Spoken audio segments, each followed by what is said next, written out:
Hello everyone, welcome to my new mini vlog. তো দেখো, রবিবারে আমাদের একটা পাশের বাড়িতে নেমন্তন্ন ছিল কালী পুজোর, যে মানসার যে কালী পুজোগুলো হয়, তো সেই পুজোরই একটা নেমন্তন্ন ছিল। তো তাই জন্য দেখো আমি আর মা যাচ্ছিলাম। আর আমার কিন্তু প্রচণ্ড শরীর খারাপ ছিল, তাও আমি মায়ের সাথে গেছি। তো তারপরে দেখো পুজো বাড়িতে চলে গেছি, আর মাকে তো দেখতেই পাচ্ছ, মাকে কত সুন্দর লাগছে দেখতে। তো আমি ভাবলাম মায়ের সাথে একটা ভিডিও করে নিই এখানে। তো মায়ের সাথে ভিডিও করে তারপরে দেখো আমরা খেতে বসে পড়েছি। যেহেতু আমরা একটু না বেলাতে গেছিলাম, মানে 4টে বেজে গেছিলো, যেহেতু বাবার আসতে একটু লেট হয়েছিল, তো তাই জন্য আমাদেরও একটু যেতে দেরি হয়ে গেছিলো। তো এখানে দেখো দিয়েছি প্রথমে খিচুড়ি আর পালং শাক, আর তারপরে কিন্তু দিয়ে দিয়েছিল পোলাও, আর তার সাথে কিন্তু আলুর দম। আর তারপরে দেখো আমি খেয়ে নিচ্ছিলাম।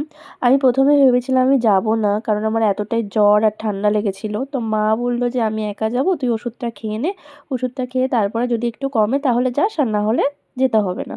তো দেখো আমার একটুখানি শরীরটা একটু ভালো লাগছিলো বলে তারপর আমি আবার স্নান ফান করে রেডি হয়ে আমি মায়ের সাথে কিন্তু পুজো বাড়িতে গেছিলাম। আর তারপরে দেখো খেতে খেতে চাটনি দিয়ে দিয়েছে, এটা আমের চাটনি ছিল। আর তারপর আমি একটা মিষ্টি নিয়ে নিয়েছি, মিষ্টি খাই না তাও আমি একটা মিষ্টি নিয়েছিলাম। তো খাওয়া দাওয়া করে তারপরে দেখো আমি আর মা বাড়ি চলে যাচ্ছিলাম। আর আমাদের বাড়িটা কিন্তু মার্কেটের থেকে একদমই কাছে, হাঁটা পথ ওই কয়েক সেকেন্ড মাত্র মার্কেট থেকে। তো তারপরে দেখো আমরা বাড়িতে চলে এসেছি, এসে দেখো আমি ছাদেও চলে এসেছি গাছে জল দেওয়ার জন্য। তো ভিডিওটা কেমন লাগলো, ভালো লাগলে একটা লাইক কমেন্ট শেয়ার করে পাশে থেকো। টাটা।